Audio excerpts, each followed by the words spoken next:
The landlocked Sahel nations of Mali, Burkina Faso and Niger have embarked on a new era of trade and connectivity.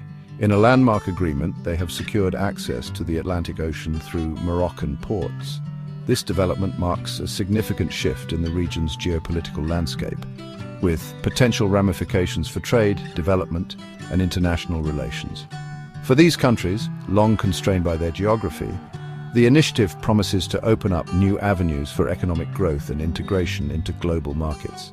This newfound access to the Atlantic is not merely a matter of logistics. It represents a strategic move by these nations to redefine their place in the global order. By diversifying their trade routes, they aim to reduce their dependence on their neighbors and assert their autonomy on the international stage. This ambition is particularly evident in the context of recent political developments in the Sahel, which have seen these countries forge new alliances and seek alternative partnerships. The agreement also reflects the growing influence of Morocco as a regional power broker. By facilitating trade and investment in the Sahel, Morocco is positioning itself as a key player in the region's economic development. This move comes at a time of increasing competition for influence in Africa, with various international actors vying for partnerships and access to resources. The success of this initiative will depend on a complex interplay of factors, including political stability, infrastructure development, and the ability of these countries to attract foreign investment.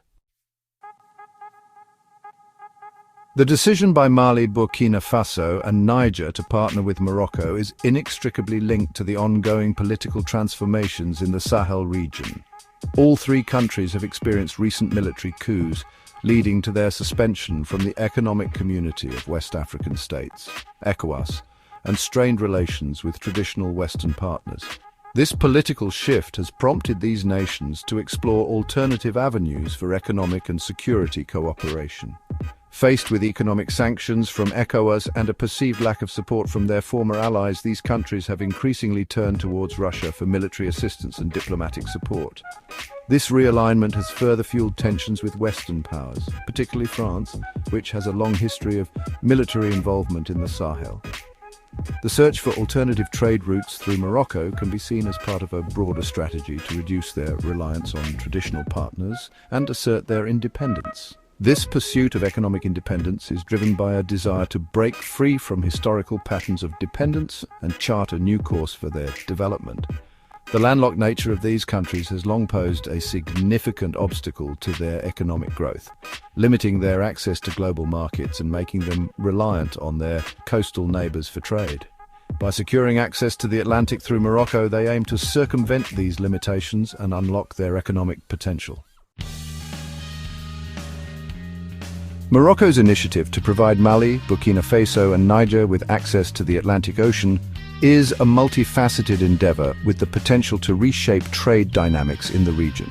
The initiative centers around granting these landlocked nations access to key Moroccan ports, including the bustling port of Agadir and a new $1 billion port currently under construction in Dakhla, located in the disputed territory of Western Sahara. This ambitious project aims to establish a vital trade corridor connecting the landlocked Sahel region to global markets through Morocco's Atlantic coastline. The initiative goes beyond simply providing access to ports. It encompasses plans for infrastructure development, including the construction of new roads and railways to facilitate the smooth flow of goods between the Sahel and Morocco.